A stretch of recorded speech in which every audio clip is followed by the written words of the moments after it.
En el eterno aquí y ahora, nuevamente conectados en el cuarto audio de Ahondares. Bien hondo, bien hondo. ¿Y saben qué? Hondo es sutil, refinado, veraz, agudo, sin juicio. Para mí eso es Ahondares. Es una observación de sí mismo y una observación del entorno, el cual habla de mí cada vez más aguda, sutil, refinada, pulida, objetiva, objetiva de la subjetividad del bien y del mal, de lo bueno, de lo malo, pura, y me va llevando cada vez a un nivel más inocente, a un nivel más pacífico,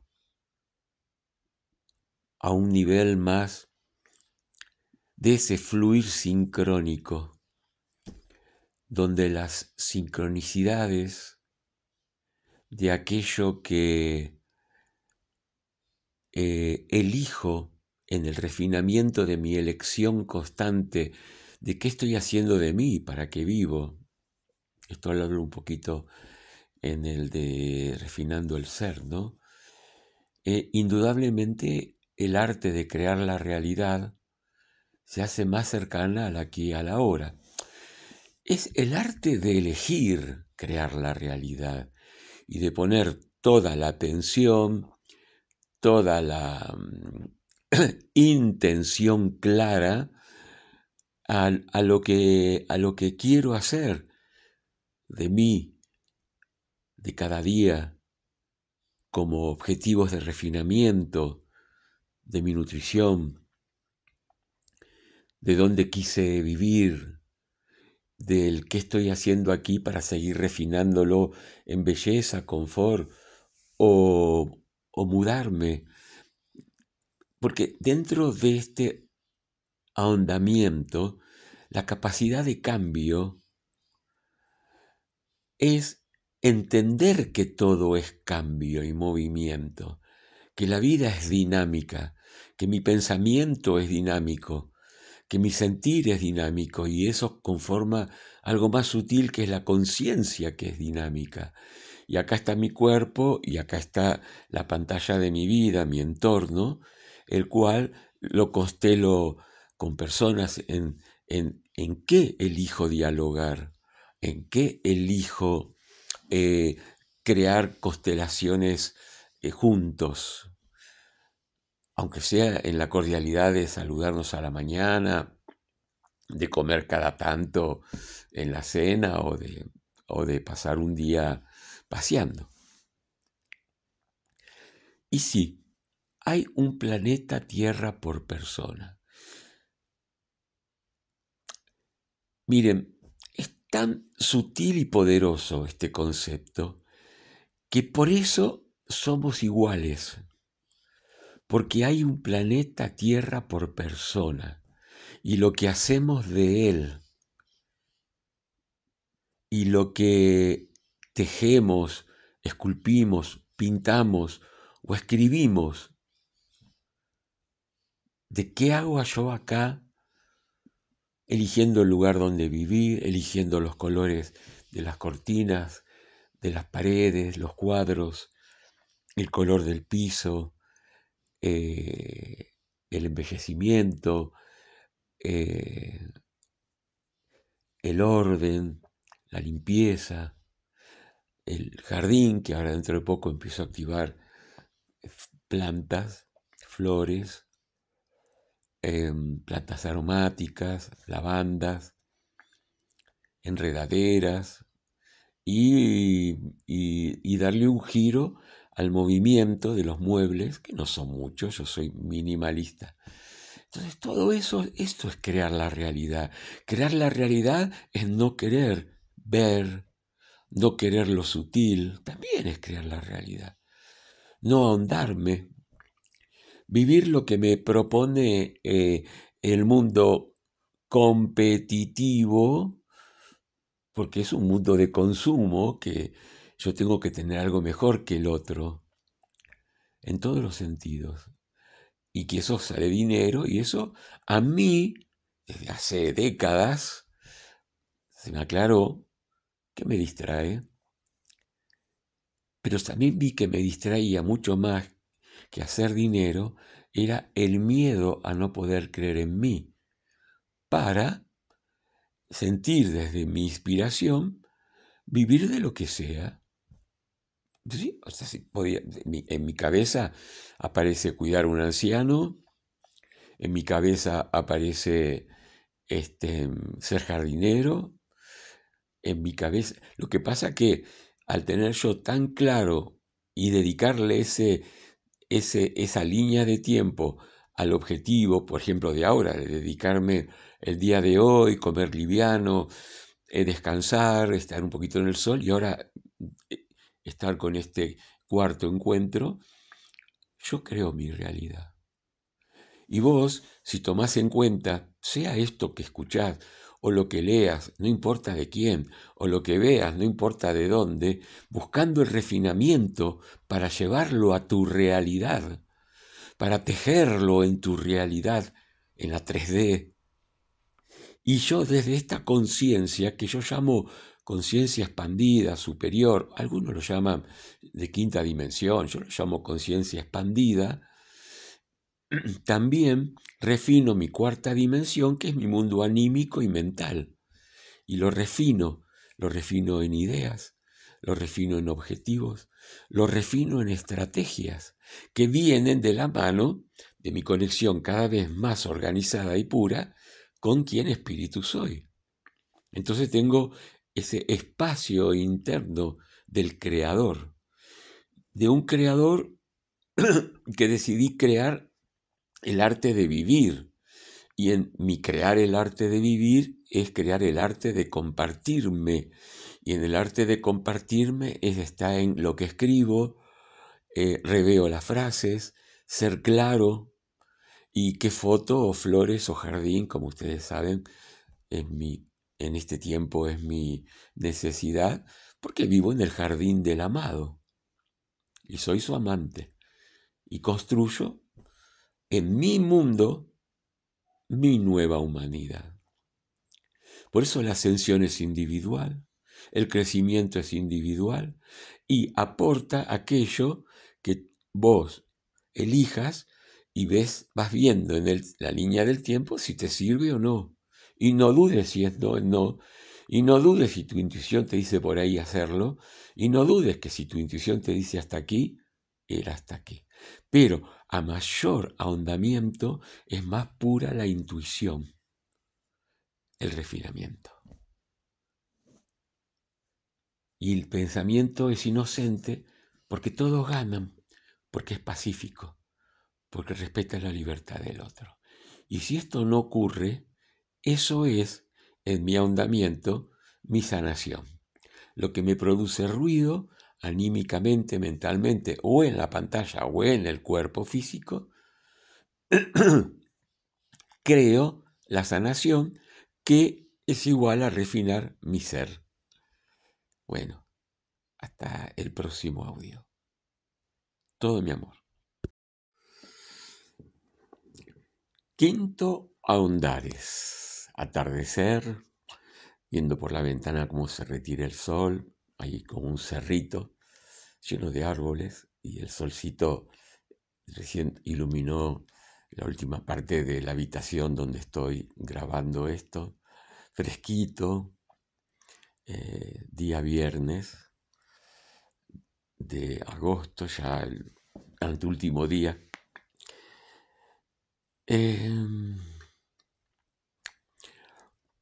Qué fácil es, desde la superficialidad, catalogar de ego, de egocéntrico, de se la cree demasiado,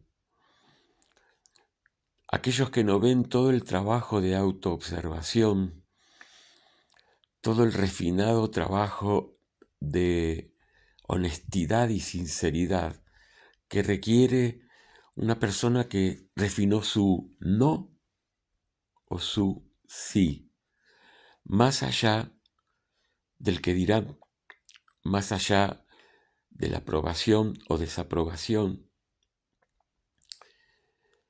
más allá de lo que se determina que es lo que tenemos que accionar.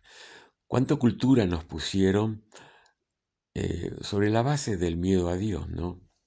Cuando yo ahondo viene de ahí, lo escucho desde muy chiquitito, y eso que mis padres no eran religiosos, sí respetuosos, me bautizaron y nada más, pero nunca fueron amplios, nunca fue criticada ninguna religión. Pero entra en la cultura de un vecino, en la cultura de la escuela. Yo fui en la primaria a una escuela de San Fernando, de curas, no había curas ni monjas, pero estaba el cura de la parroquia, que era un poco, y la directora, que, ¿viste? Gente que gobernaba con las pautas de ética, que no es tan mal, no es tan mal, pero no había diálogo, había obediencia, y eso no es que está mal, no sirve. En la medida de las posibilidades, cuando uno ya razona y ya sabe lo que es la matemática, el castellano, cuando uno está en cuarto, tercer grado y en grados más avanzados, el diálogo, ¿no? Y el entender, no por obediencia, porque la obediencia está relacionado a la ira de Dios, aunque no seas católico. La obediencia es la antípoda de la desobediencia, y la desobediencia es rebelión y la rebelión es marginal. Todo esto a niveles muy sutiles e inconscientes. Y claro, la libertad no tiene que ver con la obediencia, ni con la desobediencia. Tiene que ver cuando uno va tomando conciencia, va creciendo, sobre todo ahora que yo les hablo a gente adulta, ¿no? No estoy en un colegio primario hablándole. Ya es hora de sacar nuestras propias conclusiones de lo que es en realidad en esa siembra de causa y cosecha, efecto, el beneficio de la ética, el beneficio de la bondad, el beneficio de la cordialidad, el beneficio del compartir, sin deberían ser o sin temor a Dios o sin temor a un castigo, o que te echen de la escuela, ¿no? Entonces todo eso quedó tan impregnado en nuestro interior. Yo hablo a la cultura generalmente iberoamericana, ¿no? Mi abuelo fue italiano, mi abuela vasco-francesa, bueno, viene mi otro abuelo de Andalucía, mi otra abuela de Galicia, y yo soy, y mi papá ellos vinieron, tuvieron a mi papá y yo soy casi segunda generación. Entonces, estaba muy venidos de Europa. Y en un barrio donde habían polacos, decíamos los polacos, los tanos, o los gallegos. Y era un pacto, ¿no? Donde usted se calla cuando hablan los mayores. Bueno, y los mayores se transformaron en tiranos en la época de la milicia, no se podía pensar libremente, no se podía expresar, no se podía quejar. Y muchos años tuvimos, en la Argentina, por lo menos yo, creo que de democracia hemos tenido muy poco, 20 años, o por ahí más me equivoco, ¿eh? Pero yo siempre me acuerdo que había militares. Y todo esto, cuando vos empezás a refinarlo y empezás a descubrir esa ética, ese valor que viene de la observación aguda de siembra y cosecha, esa respuesta amable a tu saludo amable. Y más cuando no es postura, más cuando no me irrito cuando no piensan como yo o me marcan algo porque nos han marcado mucho, mucho miedo y mucha defensa frente a que nos marquen defectos, ¿no? Bueno, nadie sabe ese trabajo, lo arduo que es, y muchas veces he escuchado decir que Eduardo, qué egocéntrico que es.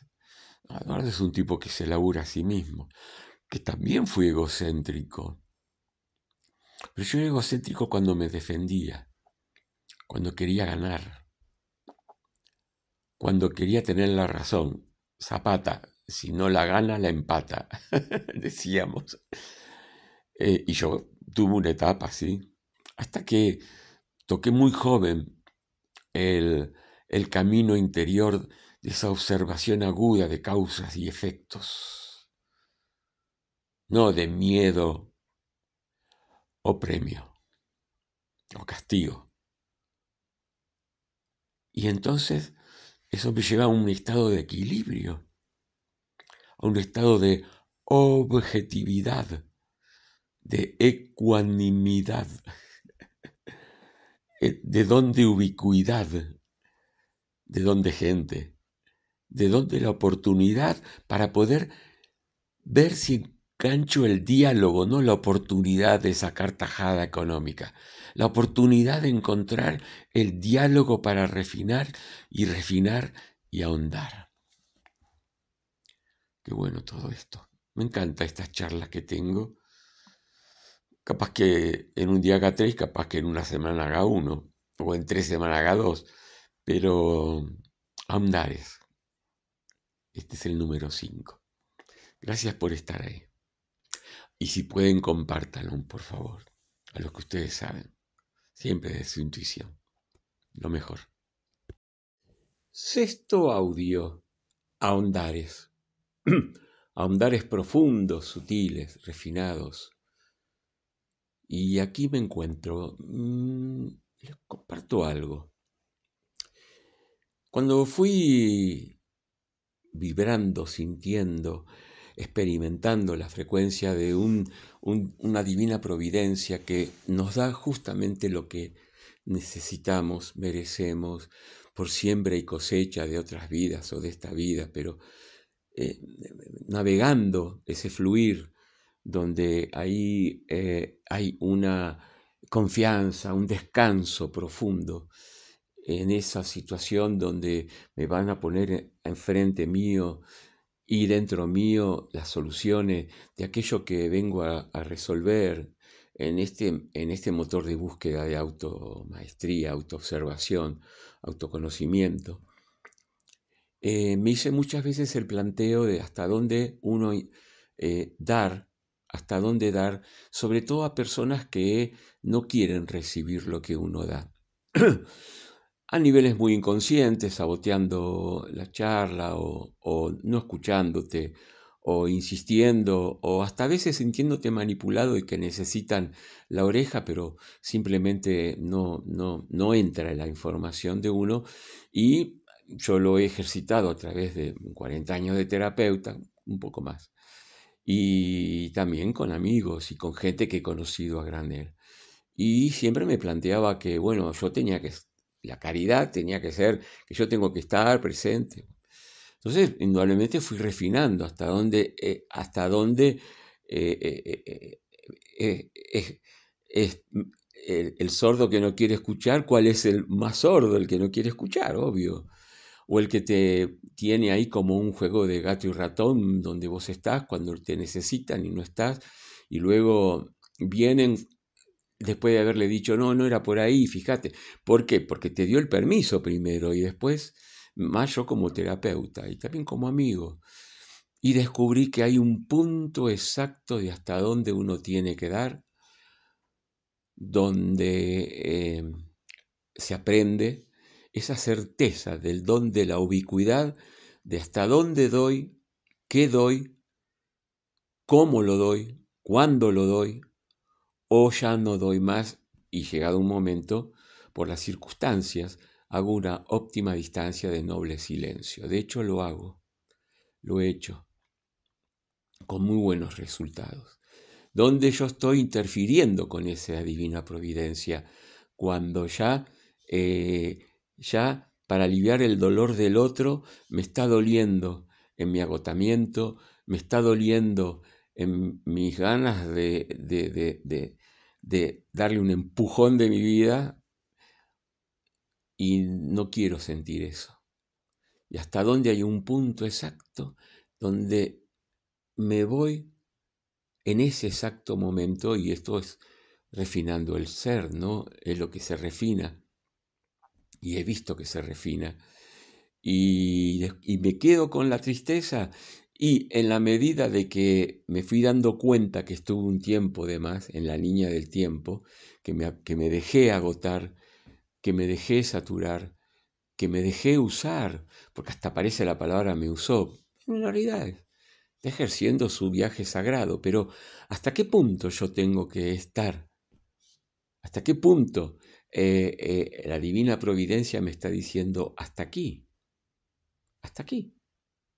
En la divina providencia descubrí que hay un tiempo para cada cosa, hay un cuándo, un qué y un cómo del ego o del capricho, o de la ignorancia, o de, no quiero ser severo, o de la pobre sabiduría que nos hace doler. Y el dolor es una alarma de que me dejé doler. Bueno, todos estos planteos quiero compartirlo hoy en este pequeño, el número 6 de los audios de Ahondares. ¿Cuál es la óptima distancia interna? Hay personas que necesitan tener a todos como en la tensión, pero son sí, adictos al dolor. Así como son adictos al dolor de fumar, y uno le dice, mirá, y tiene neumonía y sigue fumando, es común. O alguien que toma mucho alcohol y mete la pata y dice cosas que no tiene que decir y vos se lo avisás, y hasta no estar más cuando la persona se alcoholiza, ¿no? ¿Hasta qué punto uno puede, ayúdate que te ayudaré? Me surge como planteo existencial. Es todo un arte en estos tiempos, el hasta dónde. Y que la última palabra la tenemos nosotros, y también la última palabra de que nos duela algo o de hacernos yo llamo delirios mesiánicos, los buenos, hasta que duela. ¿No será que es hasta que duela? No hasta que duela del dolor, sino hasta un segundo antes de que duela. Y bueno, son todos planteos que acá yo me animo a compartirlo con ustedes. Gracias por estar en este sexto encuentro de Ahondares. Todo mi amor. Hasta el próximo Sagrado Ahora.